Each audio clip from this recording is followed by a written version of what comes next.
Class 11 के लिए chapter 1 sets आज हम स्टार्ट कर रहे हैं। सेट्स का कॉन्सेप्ट सबसे पहले जर्मनी के एक मैथमेटिशियन थे जॉर्ज कैंटर, इन्होंने इंट्रोड्यूस किया था। ये ट्रिग्नोमेट्रिक सीरीज़ की प्रॉब्लम्स पर एक रिसर्च कर रहे थे जिस स्पेसिफिक ड्यूरेशन में इन्होंने सेट्स का कॉन्सेप्ट दिया था। अब सेट्स का कॉन्सेप्ट आज की डेट में बहुत ही इंपॉर्टेंट हो गया है, क्योंकि ये मैथ्स के ऑलमोस्ट कई सारे स्पेसिफिक फील्ड में इसको यूज़ किया जाता है। जैसे ज्योमेट्री में इसको यूज़ किया जाता है, सीक्वेंसेस में यूज़ करते हैं, प्रोबेबिलिटीज़ में यूज़ करते हैं। इसलिए सेट्स का कॉन्सेप्ट जनरली सभी स्टूडेंट्स को आना चाहिए। ओके, तो सेट्स के बारे में बात करते हैं।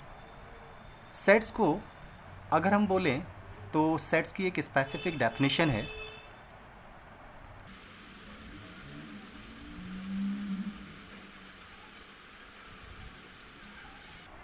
हम बोल सकते हैं collection of well defined objects. Well defined objects के कलेक्शन को ही सेट कहा जाता है। ओके, अब what is the meaning of well defined? तो वेल डिफाइंड क्या होता है? वेल डिफाइंड का मतलब होता है जब आप किसी एक स्पेसिफिक सेट का नेम बोलते हैं तो उसके अंदर कोई एक स्पेसिफिक ऑब्जेक्ट आएगा या नहीं आएगा, आप इसके लिए डैम श्योर होते हैं। फॉर एग्जाम्पल हमने कहा फर्नीचर।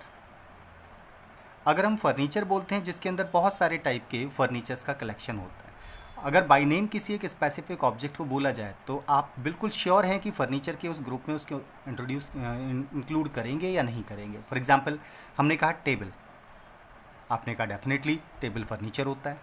हमने कहा बुक, तो बुक क्या फर्नीचर होता है? नहीं होता है, इसका मतलब बुक फर्नीचर के अंदर नहीं आएगा। तो डेट मीन्स आप श्योर हैं कि बुक को फर्नीचर के अंदर नहीं डालेंगे, फर्नीचर के सेट के अंदर इसको इंक्लूड नहीं करेंगे। तो that is known as well defined. तो डेट मीन्स जब भी आप इस बात के लिए श्योर होते हैं कि कोई भी एक पर्टिकुलर ऑब्जेक्ट हमारे सेट के अंदर इंक्लूड होगा या नहीं होगा, then it is known as well defined. अब ऐसे में सेट्स बहुत सारे हो सकते हैं, जैसे नेचुरल नंबर्स का सेट हो सकता है, तो set of natural numbers capital N से डिनोट करते हैं, 1 से स्टार्ट होता है, तो that means 1 2 3 4 and so on, ये नेचुरल नंबर्स का सेट हो गया। Then set of whole numbers के सेट की अगर हम बात करें तो होल नंबर्स के सेट में आता है जिसको हम डिनोट करेंगे W से। दैट मीन्स नेचुरल नंबर्स के ग्रुप में अगर 0 को इंक्लूड कर दें, 0 1 2 3 एंड सो ऑन, तो they are the whole numbers. Set of integers. अब इंटीजर्स को जनरली हम Z से भी डिनोट करते हैं और I से भी डिनोट करते हैं, तो दो तरह से इंटीजर्स को डिनोट किया जाता है। ओके, तो ऐसे में Z मीन्स कैपिटल Z, ठीक है। तो इंटीजर्स कौन से होते हैं? डेट मीन्स होल नंबर्स में अगर आप प्लस माइनस का साइन इंट्रोड्यूस कर देते हैं तो that means 0 +-1 +-2 +-3, these are the integers. तो इंटीजर्स का जो सेट है हम श्योर हैं कि इसके अंदर यही टर्म्स आएंगे। क्लियर? तो they are different type of sets. ऐसे ही हम कह सकते हैं रेशनल नंबर्स का सेट, रियल नंबर्स का सेट, पॉजिटिव इंटीजर्स का सेट, पॉजिटिव रेशनल नंबर्स का set, they are all the sets. हम इवन ये भी कह सकते हैं, सेट्स के ही बारे में बात कर रहे हैं तो that means collection of all the reverse in India, वो भी हमारे लिए एक सेट होगा। ठीक है, तो दीज आर ऑल सेट्स। अब सेट्स को डिफाइन करने का तरीका क्या होता है? डेट मीन्स सेट्स को डिनोट कैसे करते हैं, तो रिप्रेजेंटेशन ऑफ सेट के बारे में बात कर रहे हैं। तो रिप्रेजेंटेशन ऑफ सेट को दो तरह से रिप्रेजेंट किया जाता है। एक होता है सेट बिल्डर फॉर्म और एक होता है रोस्टर फॉर्म। तो पहले बात करते हैं रोस्टर फॉर्म की। Roster form of set. Roster form of set में जब भी आप किसी सेट के ऑब्जेक्ट्स को कॉमा कॉमा करके करली ब्रेसिस के अंदर डिनोट कर देते हैं तो that is roster form. For example हमने कहा लेट एक सेट ए है हमारे पास जिसके अंदर A, E, I, O, U लिखा गया है। तो करली ब्रेसिस के अंदर कुछ एलिमेंट्स को कॉमा कॉमा करके लिखने का जो तरीका है इसी को रोस्टर फॉर्म कहा जाता है। And definitely that should be well defined. तो अब A, E, I, O, U, you know they all are vowels, तो that means collection of vowels. ठीक है, तो collection of vowels is well defined, तो that's why it's a set. Okay, second method of representation of set, sets को represent करने का दूसरा तरीका होता है set builder form. Set builder form में हम जो भी सेट के एलिमेंट्स हैं उन्हें एक डेफिनेशन के थ्रू रिप्रेजेंट करते हैं। फॉर एग्जाम्पल हमने कहा एक जनरल एलिमेंट लिया हमने एक्स, हमें एक्स लेना है, मतलब एक ऐसा एलिमेंट लेना है जिसकी डेफिनेशन हम देने जा रहे हैं सच that x is a vowel. हमने ये लिखा x is a vowel. Okay, तो वी आर श्योर वॉवेल कौन कौन से होंगे, ए ई आई ओ यू ही इसके अंदर आएंगे, इसके अलावा कोई और लेटर नहीं आएगा। तो डेट मीन्स ये सेट बिल्डर फॉर्म कहलाता है। ओके, डेफिनेशंस और भी हो सकती हैं। फॉर एग्जांपल हमने कहा बी, दैट मीन्स हमने अब एक डेफिनेशन दी कि x आपको एक ऐसा एलिमेंट लेना है जिसकी वैल्यू 3n के इक्वल होनी चाहिए and n is element of n। That means natural number का एक एलिमेंट है, कहाँ से, 0 से स्टार्ट करेंगे। बट नेचुरल नंबर्स के बारे में आपको पता होना चाहिए, नेचुरल नंबर तो 1 से स्टार्ट होता है, तो that's why you can not take from 0, इसलिए आप इसे 0 से ग्रेटर कंसिडर कर लेंगे। तो greater than 0 and less than और इक्वल टू 10। अब अगर हम इसके एलिमेंट्स की बात करें तो ये हो गया सेट बिल्डर फॉर्म। तो सेट बिल्डर फॉर्म में हमने एक डेफिनेशन दी, इस डेफिनेशन के आउटकम्स को अगर हम रोस्टर फॉर्म में लिखना चाहें तो कैसे लिखेंगे। सो सेट बिल्डर फॉर्म को अगर हम रोस्टर फॉर्म में लिखेंगे तो इसके सारे एलिमेंट 3n फॉर्मेट में अगर लिखना है जो कि 0 से ग्रेटर नेचुरल नंबर होना चाहिए, तो 1 से स्टार्ट करेंगे। दैट मीन्स 3 की 1 से मल्टीप्लाई किया 3, देन 2 से मल्टीप्लाई करेंगे 6, 3 से मल्टीप्लाई करेंगे 9 and so on up to 10 जाना, इंक्लूडिंग 10 है तो डेट मीन्स 30 तक। तो 3, 6, 9, 12, 15 these are the elements in roster form. ये हमारा रोस्टर फॉर्म कहलाता है, जबकि ये सेट बिल्डर फॉर्म में। तो सेट्स को 2 फॉर्म में रिप्रेजेंट किया जाता है, roster form and set builder form. Clear to all of you? आगे बढ़ते हैं। अगर हम सेट्स के अंदर नंबर ऑफ एलिमेंट्स के अकॉर्डिंग सेट्स को डिफाइन करना चाहें तो एक सेट वो हो सकता है जिसमें हम ब्रेसेस के अंदर एक भी एलिमेंट को ना रखें। ब्रेसेस हमने केवल एम्प्टी ब्रेसेस बना दिया, तो डेट इज एम्प्टी सेट, तो इसे बोला जाएगा एम्प्टी सेट। एम्प्टी सेट को ही नल सेट भी बोलते हैं या इसे वॉइड सेट भी कहा जाता है। डेट मीन्स हम इसको वॉइड सेट भी कह सकते हैं। ओके, दैट इज अगर करली ब्रेसेस के अंदर एक भी एलिमेंट प्लेस नहीं किया गया है तो that means that's the null set, और इसे डिनोट करने का तरीका होता है 5। फॉर एग्जाम्पल हमने कहा सेट बिल्डर फॉर्म में एक एग्जाम्पल लेते हैं, लेट एक सेट सी ले रहे हैं हम, जिसके अंदर हमने कहा let x such that x is equal to 5n, x is equal to 5n where n is element of natural number and that should be less than 1. Okay, N आपको नेचुरल नंबर लेना है और वो 1 से छोटा लेना है, but we know 1 से छोटा नेचुरल नंबर तो होता ही नहीं है। इसका मतलब इसके अंदर तो कोई एलिमेंट ही नहीं आएगा, और कोई एलिमेंट नहीं आ रहा तो ये तो एम्प्टी रह जाएगा, तो डेट इज़ 5। तो इसी को हम नल सेट बोलते हैं। क्लियर है? Null set clear. Now second type of set की बात अगर हम करें, अगर हमारे सेट के अंदर मतलब करली ब्रेसिस के अंदर एक सिंगल एलिमेंट आता है तो that is known as singleton set. Singleton set में सेट के अंदर मतलब सेट का केवल एक ही एलिमेंट होगा, तो that is known as singleton set. Okay, next third type of set के बारे में बात करते हैं। अगर हमारे सेट के अंदर नंबर ऑफ एलिमेंट्स काउंटेबल हैं तो that is known as finite set. Suppose आपने सेट के अंदर कुछ एलिमेंट्स लिखे 1, 3, 5, 7, 9, तो आप इसके एलिमेंट्स को काउंट कर सकते हैं 1, 2, 3, 4, 5। That means set contains only 5 elements, तो डेट इज फाइनाइट सेट। लेकिन अगर आप सेट के एलिमेंट्स को काउंट नहीं कर सकते, अब सेट के एलिमेंट्स को काउंट करने का जो तरीका होता है, let that's the set A, तो सेट ए के अंदर कितने एलिमेंट्स है इसे कार्डिनलिटी ऑफ द सेट कहा जाता है, जिसे हम एन ए करके डिनोट करते हैं, डेट इज 5।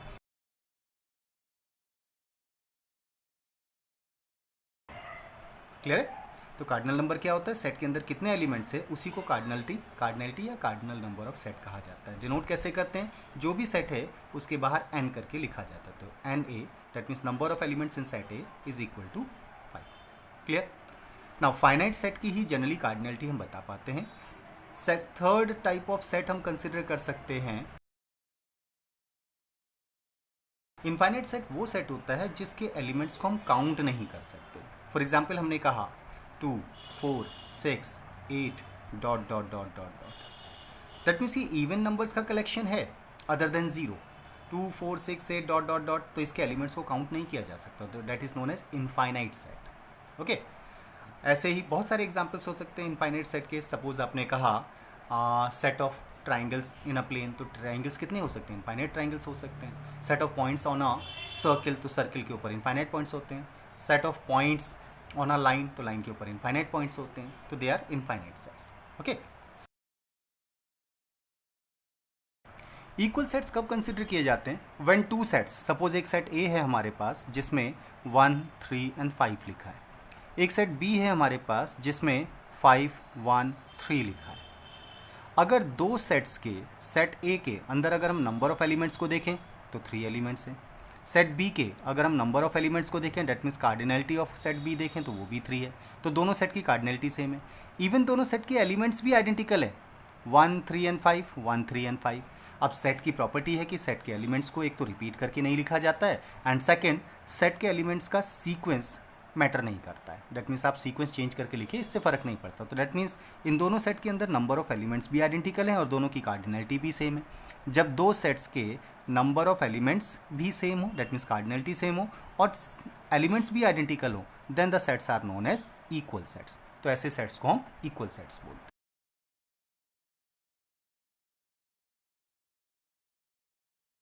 इक्विवेलेंट सेट्स में अगर एक सेट ए है जिसके अंदर एलिमेंट्स ए, बी एंड सी लिखा है और एक दूसरा सेट है बी जिसके अंदर सपोज 1, 2 एंड 3 लिखा है, अगर हम कार्डिनलिटी ऑफ द सेट ए देखते हैं तो इसके अंदर 3 एलिमेंट्स हैं, और कार्डिनलिटी ऑफ सेट बी देखते हैं तो इसके अंदर भी 3 एलिमेंट्स हैं। तो दैट मीन्स दोनों सेट्स की कार्डिनलिटी तो सेम है, cardinal number of both the sets are equal, but दोनों के एलिमेंट्स तो अलग अलग हैं। सेट ए के एलिमेंट अलग हैं, सेट बी के एलिमेंट्स अलग हैं। तो डेट मीन्स जब दो सेट्स की केवल कार्डिनलिटी सेम होती है, एलिमेंट्स अलग अलग होते हैं, तो then they are known as equivalent sets. तो ऐसे सेट्स को इक्विवेलेंट सेट्स कहा जाता है। क्लियर? सबसेट के कॉन्सेप्ट के लिए सपोज हमारे पास एक सेट ए है, इसके एलिमेंट्स हैं 1, 2, 3, 4 एंड 5। अगर हम कोई एक नया सेट ड्राइव करते हैं या बनाते हैं जिसके अंदर इसी के एलिमेंट्स को लेकर सेट बनाया गया हो, ऐसा कोई सेट जो गिवन सेट के एलिमेंट्स को लेकर बनाया गया हो, इसमें से कोई से भी एलिमेंट हो सकते हैं, सपोज 1, 3, केवल 2 एलिमेंट्स लेकर के आपने सेट बनाया है। बिकॉज सेट बी के सारे एलिमेंट सेट ए के अंदर है, that means set B is subset of set A. अब इसी को मैथमेटिकल लैंग्वेज में लिखा जाता है बी इज सबसेट, सबसेट का सिंबल होता है of set A. Clear? B is subset of set A. Is it clear? Let हमने एक सेट सी और बनाया जिसके अंदर 1, 2, 3, 4, 5 लिखा है और ये सारे एलिमेंट सेट ए के अंदर हैं और इतने ही एलिमेंट सेट ए के अंदर भी हैं। ओके, तो डेट मीन्स सी के सारे एलिमेंट सेट ए के अंदर है, तो that means C is subset, क्योंकि सी के सारे एलिमेंट ए के अंदर हैं इसलिए सी सबसेट होगा, इज सबसेट और इक्वल सेट, क्योंकि ये सारे ही एलिमेंट वहां पर है और उतने ही एलिमेंट ए के अंदर है, और equal set of set A. That means set C A का सबसेट या इक्वल सेट है और इसे रिप्रेजेंट करने के लिए सबसेट और इक्वल सेट का सिंबल ये होता है। That means C is subset और equal set of set A. Clear? तो ये इक्वल सेट है और ये सबसेट है। अब जब इक्वल का साइन लगा होता है तो यहाँ पर एक स्पेसिफिक टर्म और इंट्रोड्यूस किया जाता है जिसे बोलते हैं हम proper subset. That means proper subset, एक टर्म ये इंट्रोड्यूस होता है। What is proper subset? जब किसी सेट के अंदर पेरेंट सेट के कंपैरिजन में एटलीस्ट एक एलिमेंट कम है तो उसे हम प्रॉपर सबसेट बोलते हैं, एंड सिंपली सबसेट करके ही प्रोनाउंस किया जाता है, but actually that is a proper subset, वो इसका प्रॉपर सबसेट होता है। क्लियर है? बट यहाँ पर इसके सारे के सारे एलिमेंट इसके अंदर आ गए, जबकि प्रॉपर सबसेट की डेफिनेशन के अकॉर्डिंग एटलीस्ट एक एलिमेंट कम होना चाहिए। यहाँ तो सारे एलिमेंट आ गए हैं, तो that's why it is not a proper subset, तो ये इसका प्रॉपर सबसेट नहीं होगा। तो दैट मीन्स सी जब भी इक्वल सेट या सबसेट कंसिडर किया जाएगा, इक्वल सेट और सबसेट कंसिडर किया जाएगा, तो that means that is not a proper subset. तो प्रॉपर सेट में एटलीस्ट एक एलिमेंट कम होना चाहिए, then it will be a proper subset. Clear?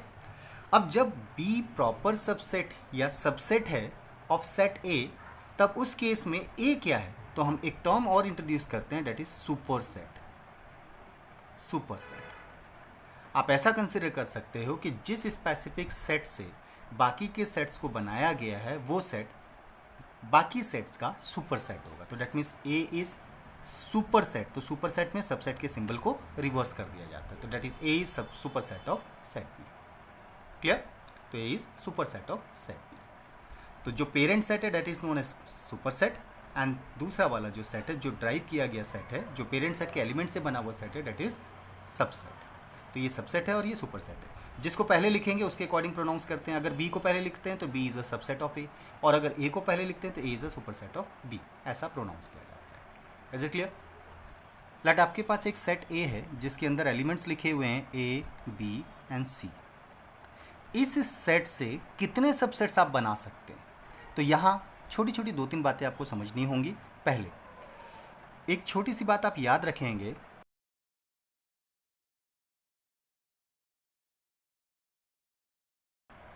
Empty set हर एक सेट का सबसेट होता है। दैट्स द स्पेसिफिक स्टेटमेंट, आपको याद रखना होगा। एम्प्टी सेट हर एक सेट का सबसेट होता है। तो डेट मीन्स इस सेट के अगर हम सबसेट की बात करें तो इसका एक सबसेट तो एम्प्टी सेट डेफिनेटली बनेगा ही बनेगा। अगर हम इससे सिंगल एलिमेंट लेते हैं ए, तो वो भी इसका सबसेट होगा। सिंगल एलिमेंट बी लेंगे तो वो भी इस सेट का सबसेट हो जाएगा। सिंगल एलिमेंट सी लोगे तो वो भी इसका सबसेट होगा। अगर आप दो एलिमेंट्स लेते हैं ए बी, या फिर बी सी, या फिर सी ए, तो वो भी इसका सबसेट होगा। इवन सारे एलिमेंट्स ले लोगे तो भी इसका सबसेट होगा। Even that is not a proper subset, वो प्रॉपर सबसेट नहीं है लेकिन सबसेट तो है ना। तो ये सारे के सारे इसके सबसेट्स हैं। तो डेट मीन्स सेट ए के जितने भी सबसेट्स हैं उन सबसेट्स के कलेक्शन से अगर कोई सेट बनता है तो डेट इज पावर सेट, इसको बोलते हैं पावर सेट। और डिनोट करते हैं सेट ए के सबसेट से बना हुआ सेट है, that's why power set of set A, that is, इसको हम ऐसे डिनोट करेंगे। क्लियर है? नाउ यहाँ एक स्टेटमेंट और आता है कि पावर सेट में कितने एलिमेंट होंगे। तो दैट मीन्स कार्डिनलिटी, कार्डिनलिटी होता है एन से डिनोट करते हैं, of the power set of set ए कितनी होगी अगर ये आइडेंटिफाई करना हो तो ये होता है 2 to the power n, that means number of elements of set A. Means 2 to the power set ए में कितने एलिमेंट्स हैं 3, तो that means 2 to the power 3 कितना हो गया 8। तो दैट्स वाई पावर सेट में कितने एलिमेंट्स होने चाहिए 8, तो 1 2 3 4 5 6 7 एंड 8, तो दैट मीन्स इसके अंदर 8 एलिमेंट्स हैं। सो पावर सेट्स में टोटल कितने एलिमेंट्स होते हैं? पावर सेट में एलिमेंट होते हैं 2 to the power number of elements in the set, that is 2 to the power n। तो ये पावर सेट के नंबर ऑफ एलिमेंट्स को फाइंड करने का तरीका होता है। Is it clear? Power set के अंदर ही एक दो टर्म्स और आपको समझने होंगे। अगर हम एम्प्टी सेट को निकाल देते हैं तो डेट मीन्स बाकी सब नॉन एम्प्टी सबसेट्स हैं। तो that means number of non empty subsets, first of all तो number of subsets of a set identify करने का तरीका होता है 2 to the power n, that means number of elements in the set. Clear? That is जो हमने identify किया था 8 हो गया। सेकेंड एलिमेंट आता है number of non empty subsets, non empty subsets of a set. किसी सेट के नॉन एम्प्टी सबसेट्स कितने होंगे अगर वो आइडेंटिफाई करना हो, तो एक ही तो एम्प्टी सेट होता है इसके अंदर, that is always a subset of any set, जो कि हर एक सेट का सबसेट होता है। तो इसको रिमूव कर देते हैं, तो that means 2 to the power n में से 1 माइनस कर दोगे तो ये आपके number of non empty subsets हो जाएंगे। क्लियर? एक और टर्म यूज़ किया जाता है that is number of non empty proper subsets, proper subsets of set ए। अगर किसी सेट के non empty proper subsets identify करने, नॉन एम्प्टी मतलब एम्प्टी सेट्स को निकाल दें, और एक उस सेट को भी निकाल दीजिए जो इक्वल सेट है, क्योंकि equal set is never a proper subset, तो ये भी नहीं होगा। तो कितने बचे? तो 2 निकल गए ना, तो that means 2 to the power n total subset बन रहे थे, इसमें से 2 माइनस कर दीजिए तो that would be non empty proper subsets. तो नॉन एम्प्टी प्रॉपर सबसेट्स कितने हो जाएंगे 2 to the power n minus 1। Clear? ये 3 स्पेसिफिक टाइप के क्वेश्चन है जो एग्जाम में जनरली पूछे जाते हैं। So you should learn these terms. तो पावर सेट क्या होता है ये समझ में आ गया। किसी भी सेट के एलिमेंट्स को लेकर जितने भी सबसेट्स बनेंगे उन सब के कलेक्शन को पावर सेट बोलते हैं। डिनोट कैसे करते हैं? P of the name of set, तो that means power set of set A. Now power set में कितने एलिमेंट्स होंगे आइडेंटिफाई करने के लिए 2 to the power n। तो पावर सेट में जितने भी एलिमेंट हैं वो सेट के सबसेट्स की काउंटिंग को ही तो बताता है, तो that means number of subsets of a set कितना हो जाएगा 2 to the power n। अब number of non empty subsets कितने होंगे तो 2 to the power n minus 1। Then next statement है number of non empty proper subsets कितने होंगे अगर ये आइडेंटिफाई करना हो, तो प्रॉपर सबसेट्स होते हैं 2 to the power n minus 2। Non empty proper subsets are 2 to the power n minus 2। इतना क्लियर हो गया होगा। नेक्स्ट टाइप ऑफ सेट हम कंसिडर करते हैं universal set. Universal set, and what is that? जब आप किसी एक कॉन्टेक्स्ट में कुछ सेट्स की स्टडी कर रहे हैं, फॉर एग्जांपल आपके पास एक सेट ए है जिसके अंदर एलिमेंट्स लिखा है 1 and 3, एक सेट बी है जिसके अंदर सपोज 2, 3, 4 and 5 है, एक सेट सी लिखा है जिसमें 8 and 9 लिखा हुआ है। Okay, these are the specific sets. अगर इन सेट्स के रिगार्डिंग हम किसी एक स्पेसिफिक कॉन्टेक्स्ट के को लेकर के को स्टडी कर रहे हैं, तो उस स्टडी के पॉइंट ऑफ व्यू से अगर हम बात करें तो एक ऐसा सेट जिसके अंदर इन सारे एलिमेंट्स का कलेक्शन हो, और इससे ज़्यादा एलिमेंट्स भी हो सकते हैं, तो उसके अंदर 1 भी होना चाहिए, 2 भी होना चाहिए, 3 भी होना चाहिए, 4 भी होना चाहिए, 5 भी होना चाहिए, और 8, 9 भी होना चाहिए। 8 and 9 भी उस सेट के अंदर आना चाहिए। Other than these element extra element भी हो सकते हैं, सपोज 6 है, 7 है, ओके, 10 है, तो that set is known as universal set and denoted by U. तो यूनिवर्सल सेट क्या होता है? किसी कॉन्टेक्स्ट में अगर कुछ सेट्स की स्टडी कर रहे हैं तो उन सभी सेट्स के एलिमेंट्स के कलेक्शन से बना हुआ सेट जिसमें मोर देन दीज एलिमेंट भी हो सकता है, that is a universal set, वो इसका यूनिवर्सल सेट होता है। क्लियर? तो यूनिवर्सल सेट क्या है? किसी भी कॉन्टेक्स्ट में अगर कुछ सेट्स की स्टडी की जा रही है, किसी क्वेश्चन के अंदर अगर आपको कुछ सेट्स गिवन है, तो उन सभी सेट्स के एलिमेंट्स के कलेक्शन से बनने वाला सेट जिसमें मोर देन दीज एलिमेंट्स भी पॉसिबल हैं, तो that set is known as universal set. Okay, तो यूनिवर्सल सेट भी क्लियर हो गया होगा। नेक्स्ट स्टडी करते हैं। अगला कॉन्सेप्ट हमारा आता है, जब हमने सेट की स्टडी कर ली तो सेट्स कितने टाइप के हैं वो हम पढ़ चुके हैं। अब ऑपरेशन ऑन सेट्स के बारे में बात करने जा रहे हैं।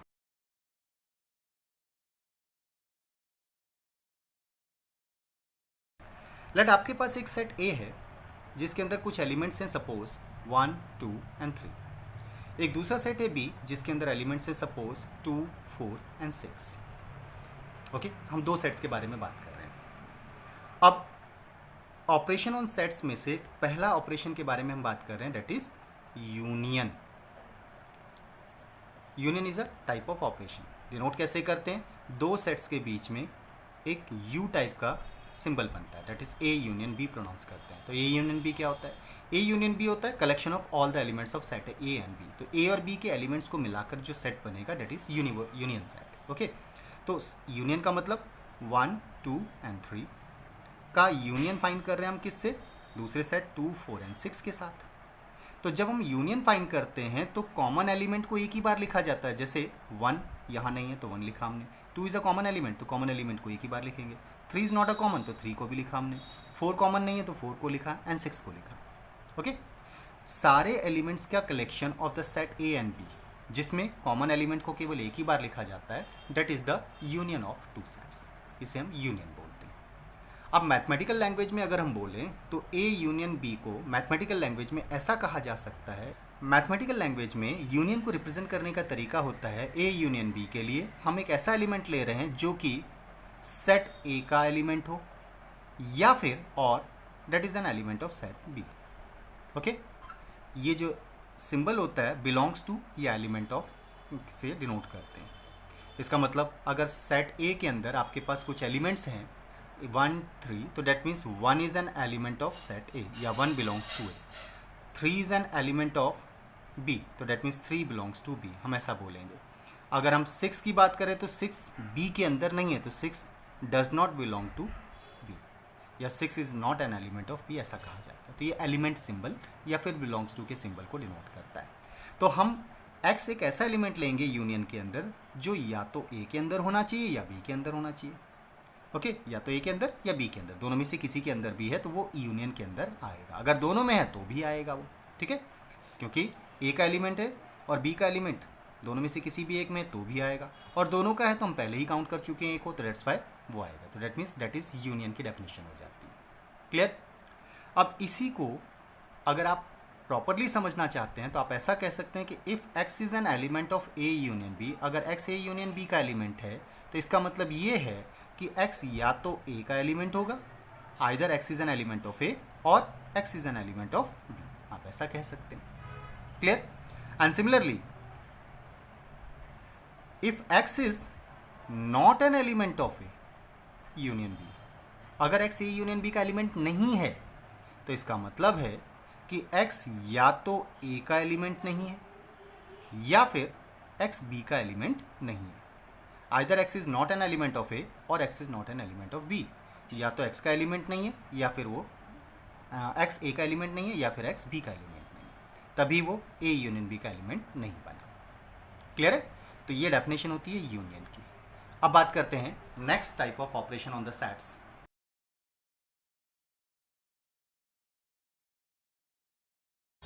Intersection. And what do you mean by intersection?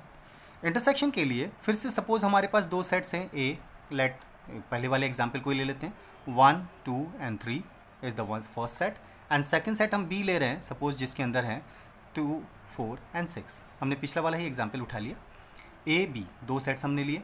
अब इंटरसेक्शन क्या कहता है? अगर आप ए और बी के बीच में कॉमन एलिमेंट्स केवल लिखते हैं तो that is known as intersection. Common element intersection कहलाता है। तो डेट मीन्स इंटरसेक्शन अगर आइडेंटिफाई करना है तो इंटरसेक्शन का मतलब होता है कि दोनों सेट्स के अंदर के कॉमन एलिमेंट्स को लिखा जाए। कॉमन एलिमेंट्स में क्या है? इसमें just 2 is the common element. तो डेट मीन्स ये इंटरसेक्शन बी में केवल और केवल 2 आएगा, इसके अलावा कोई और एलिमेंट इसके अंदर नहीं आएगा। सो ए इंटरसेक्शन बी में 2 होता है। अब इसी को अगर मैथमेटिकल लैंग्वेज के अकॉर्डिंग समझना हो तो ए इंटरसेक्शन बी की डेफिनेशन मैथमेटिक्स की मैथमेटिकल लैंग्वेज में होगी, दैट इज आप एक ऐसा एलिमेंट ले रहे हैं जो एलिमेंट ऑफ ए भी होना चाहिए and element of set B भी होना चाहिए। डेट मीन्स दोनों के अंदर आना चाहिए, तभी वो इंटरसेक्शन का एलिमेंट बनेगा। अब इसी को हम ऐसा समझ सकते हैं, if x is an element of A intersection B, अगर x ए इंटरसेक्शन बी का एलिमेंट है तो इसका मतलब x is element of A and x is element of B. x B का भी एलिमेंट है और x ए का भी एलिमेंट है। And if x is not an element of A intersection B, अगर x ए इंटरसेक्शन बी का element नहीं है तो इसका मतलब है कि x या तो ए का एलिमेंट नहीं है या फिर x बी का एलिमेंट नहीं है, दोनों में से किसी एक का एलिमेंट नहीं है, इसलिए इंटरसेक्शन में नहीं आया। जब दोनों में होगा तभी तो वो कॉमन कहलाएगा, तो दोनों में से किसी एक के अंदर नहीं तो और आएगा यहाँ पर। क्लियर है? तो इंटरसेक्शन में क्या होता है? x is not an element of A और x is not an element of B. तो ये इंटरसेक्शन की डेफिनेशन हो गई हमारी।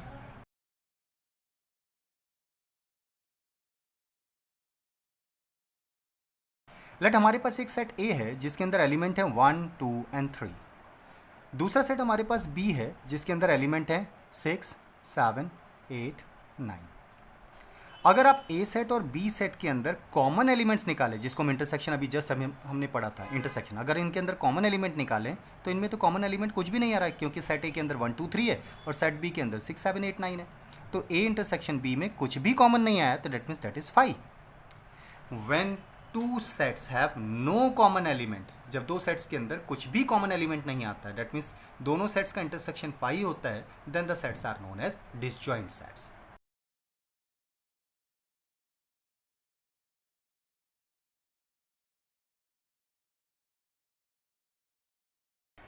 Set A and set B are disjoint sets, तो हम इसको बोलते हैं डिसजॉइंट सेट्स। इसका मतलब दो सेट्स के अंदर अगर कुछ भी कॉमन नहीं आ रहा, दो सेट्स का इंटरसेक्शन अगर 5 है, then the sets are known as disjoint sets.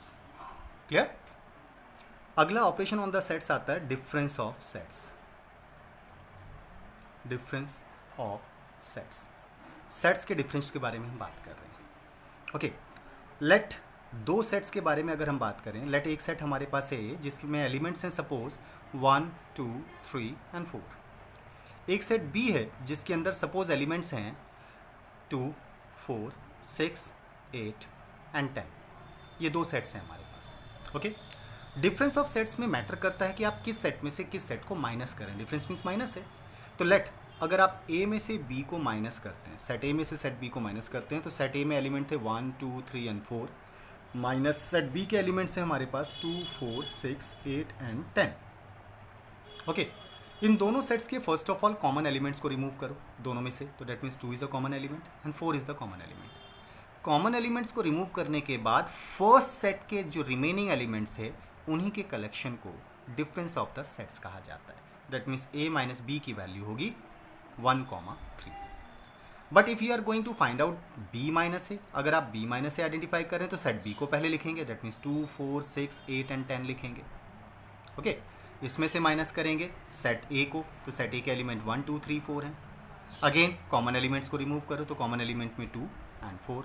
Common elements को रिमूव करने के बाद पहले सेट के रिमेनिंग एलिमेंट्स का कलेक्शन दोनों का डिफरेंस होता है, तो that means 6 8 and 10। That is B minus A, that is clear. तो डिफरेंस ऑफ सेट्स का कॉन्सेप्ट समझ में आया होगा। तो अब इसको अगर हम मैथमेटिकल लैंग्वेज में लिखना चाहें तो अगर हमें दो सेट्स ए और बी के डिफरेंस की वैल्यू में ए माइनस बी अगर आइडेंटिफाई करना है तो हम एक्स ऐसा एलिमेंट लिखेंगे जो कि सेट ए के अंदर तो होना चाहिए and that should not be in set B, that is actually A minus B. Difference of sets के अंदर ही एक और स्पेसिफिक टर्म आता है सिमेट्रिक डिफरेंस।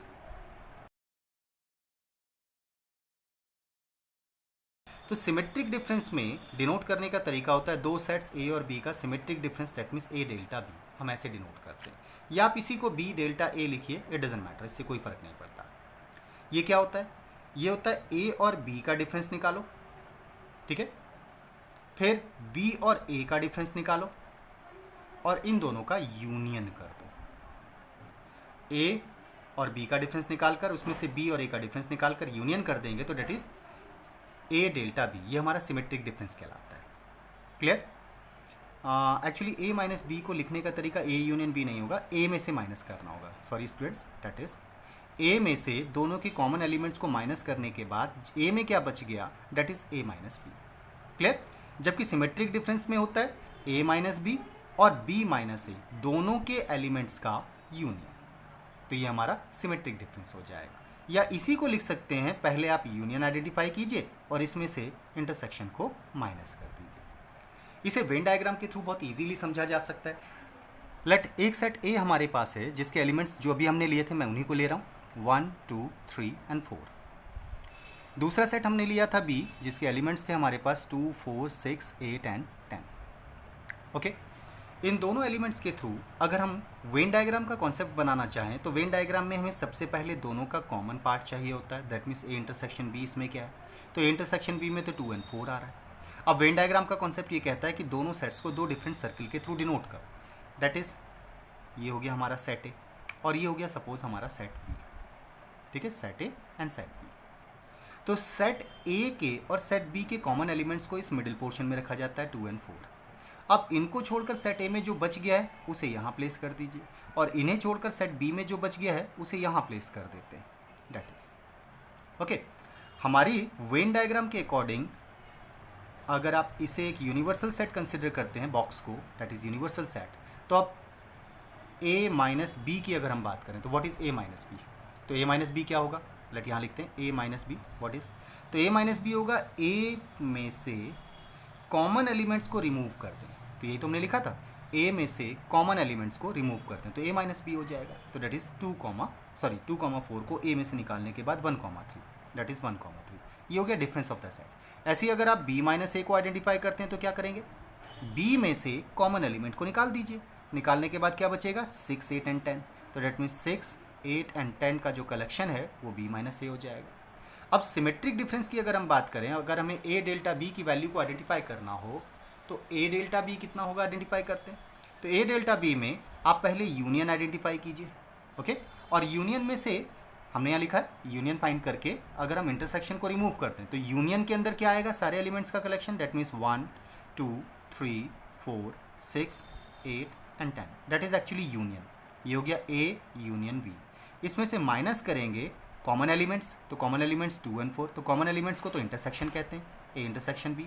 अगर हम इसे माइनस कर दें, यही हमने लिखा था माइनस, तो माइनस का मतलब होता है कॉमन एलिमेंट्स को निकाल देना, तो कॉमन एलिमेंट इसमें से 2 and 4 को निकाल देंगे, तो निकालने के बाद फर्स्ट सेट में क्या बचा, वो हमारा ए डेल्टा बी कहलाता है। तो ए डेल्टा बी के अंदर एलिमेंट्स क्या आएंगे हमारे पास, तो that would be 1 3 6 8 and 10, that is A delta B. अगर हम इसे वेन डायग्राम में दिखाना चाहें तो डेट मीन्स कॉमन एलिमेंट को छोड़ दो, बाकी का portion this one and this one, इस कलेक्शन को ही हम ए डेल्टा बी बोलते हैं, तो that is A delta B. Clear? तो ये था हमारा सिमेट्रिक डिफरेंस। तो सिमेट्रिक डिफरेंस का कॉन्सेप्ट क्लियर हो गया होगा। चलिए आगे बढ़ते हैं।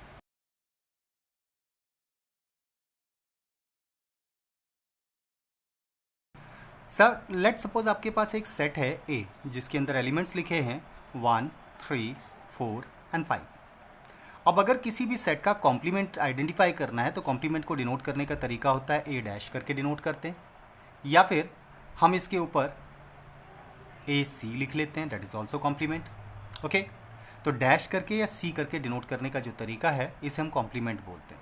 But whenever you are going to find out the complement, तो आपको एक एडिशनल सेट की रिक्वायरमेंट होती है, डेट इज़ यूनिवर्सल सेट, क्योंकि यूनिवर्सल सेट के बगैर आप कॉम्प्लीमेंट्री सेट को आइडेंटिफाई नहीं कर सकते। तो यूनिवर्सल सेट में से गिवन सेट के एलिमेंट्स को रिमूव करने के बाद यूनिवर्सल सेट में रिमेनिंग एलिमेंट्स के कलेक्शन को ही कॉम्प्लीमेंट्री ऑफ द सेट कहा जाता है। क्लियर है? तो कॉम्प्लीमेंट्री ऑफ द सेट क्या होता है? यूनिवर्सल सेट में से गिवन सेट के एलिमेंट्स को रिमूव करने के बाद जो यूनिवर्सल सेट है उसमें बचे हुए एलिमेंट्स के कलेक्शन को कॉम्प्लीमेंट्री ऑफ द सेट कहा जाता है। क्लियर? तो ऐसे में सपोज हमने कंसिडर किया कि universal set 1 2 3 4 5 6 7 and 8, that's the universal set.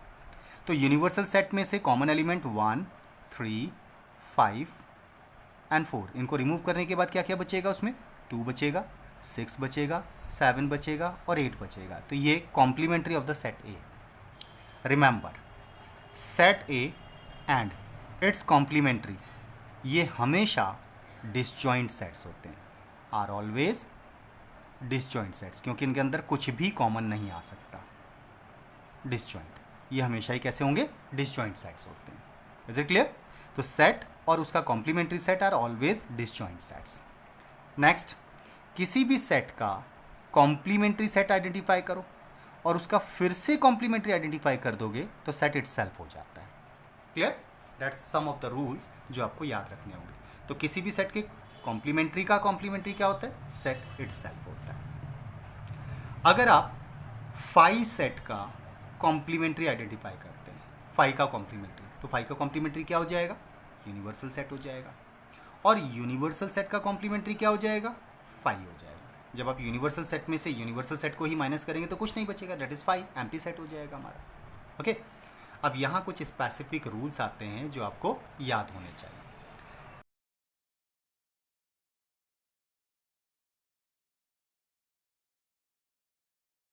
जब आप किसी भी सेट का खुद के साथ, खुद के कॉम्प्लीमेंट्री सेट का खुद के कॉम्प्लीमेंट्री के साथ यूनियन निकालेंगे तो that is actually universal set. लेकिन जब आप किसी सेट के कॉम्प्लीमेंट्री के साथ इंटरसेक्शन आइडेंटिफाई करेंगे तो दैट वुड बी फाई। ठीक है? तो ये दो स्पेसिफिक प्रॉपर्टीज़ हो गई हमारे लिए।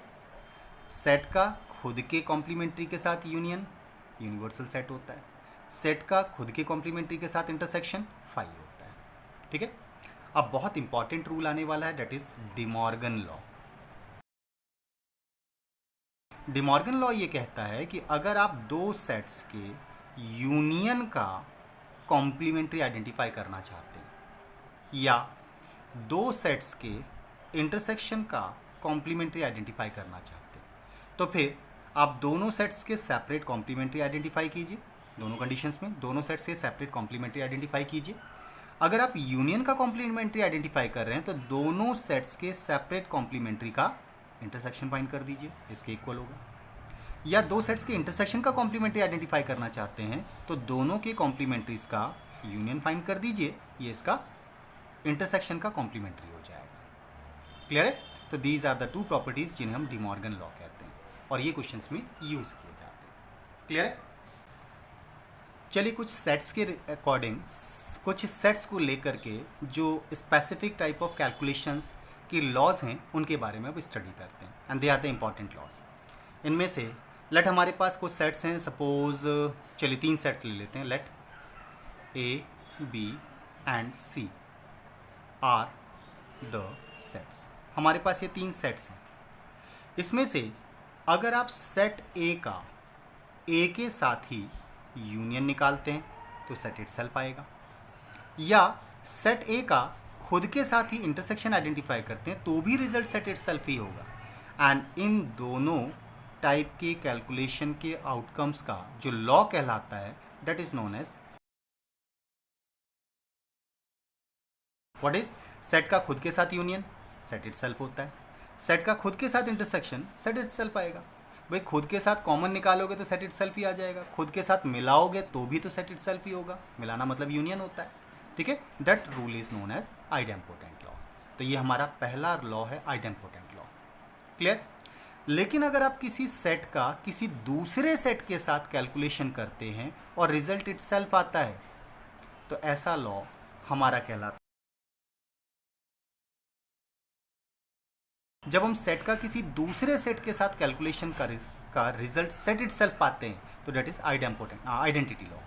अब सेट ए का सपोज आपको यूनियन आइडेंटिफाई करना, तो किसके साथ यूनियन लेके सेट इटसेल्फ ही आएगा, लेकिन वो दूसरा सेट होना चाहिए, सेट इटसेल्फ नहीं होना चाहिए। तो हम फाई के साथ ले सकते हैं। अगर आप फाई का ए के साथ यूनियन निकालोगे तो सेट इटसेल्फ आएगा, तो दैट इज आइडेंटिटी लॉ। लेकिन अगर आप सेट ए का इंटरसेक्शन निकालना चाहें तो किसके साथ ले सकते हैं, यूनिवर्सल सेट के साथ इंटरसेक्शन ले लीजिए, सेट इटसेल्फ ही आएगा। तो these two type of calculations जिसमें सेट का किसी दूसरे सेट के साथ यूनियन या इंटरसेक्शन का रिजल्ट सेट इटसेल्फ आ रहा है, इसे हम आइडेंटिटी लॉ बोलते हैं। Clear identity law. नेक्स्ट आता है हमारा कम्यूटेटिव लॉ।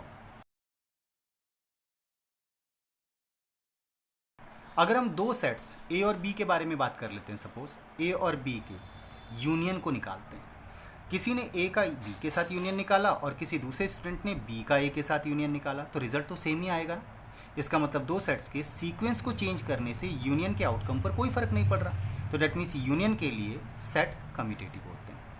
ठीक इसी तरह से अगर दो सेट्स का इंटरसेक्शन आइडेंटिफाई करना था तो किसी एक स्टूडेंट ने ए का बी के साथ इंटरसेक्शन निकाला, जबकि दूसरे स्टूडेंट ने बी का ए के साथ इंटरसेक्शन आइडेंटिफाई किया, still the result will be the same. इसका मतलब दो सेट्स इंटरसेक्शन के लिए भी रिवर्सेबल हैं, तो कम्यूटेटिव कहा जाता है। जब दो सेट्स के सीक्वेंस को चेंज करने से इंटरसेक्शन का या यूनियन के रिजल्ट पर कोई फर्क नहीं पड़ रहा, तो इसे कम्यूटेटिव कहा जाता है। तो अब हम कैसे बोलेंगे, हम बोलेंगे two sets are commutative for union and intersection. तो यूनियन और इंटरसेक्शन के लिए दो सेट कम्यूटेटिव होते हैं। लेकिन अगर हम दो से ज़्यादा सेट्स के बारे में बात करें, दो से ज़्यादा सेट्स के बारे में बात करें, सपोज हम 3 सेट्स के बारे में बात कर रहे हैं, ए बी एंड सी, और इन तीनों का यूनियन आइडेंटिफाई करना था, तो एक स्टूडेंट ने पहले बी का सी के साथ यूनियन निकाला, फिर ए के साथ यूनियन फाइंड किया, जबकि दूसरे स्टूडेंट ने पहले ए का बी के साथ यूनियन आइडेंटिफाई किया और फिर सी के साथ यूनियन आइडेंटिफाई किया, still the result is same. इसका मतलब 3 सेट्स का सीक्वेंस चेंज करने से भी यूनियन के आउटकम पर कोई फर्क नहीं पड़ा, इसे हम बोलते हैं एसोसिएटिव लॉ। दो सेट्स का सीक्वेंस चेंज करने से अगर outcome of union and intersection फर्क नहीं पड़ना, कम्यूटेटिव कहलाता है। 3 सेट्स का सीक्वेंस चेंज करने से अगर आउटकम पर फर्क नहीं पड़ रहा फॉर द यूनियन, तो इसका मतलब ये एसोसिएटिव हो जाएंगे। और ये बात इंटरसेक्शन पर भी एप्लीकेबल होती है। अगर इंटरसेक्शन में भी सीक्वेंस चेंज कर दिया जाए तो भी आउटकम सेम आता है, that means that is known as associative property. तो 3 सेट्स अगर यूनियन के लिए सीक्वेंस चेंज करने से आउटकम सेम दे रहे हैं तो दैट इज एसोसिएटिव।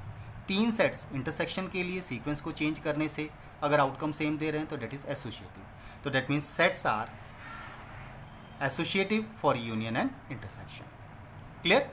तो यूनियन और इंटरसेक्शन की प्रॉपर्टी समझ में आ गई होगी।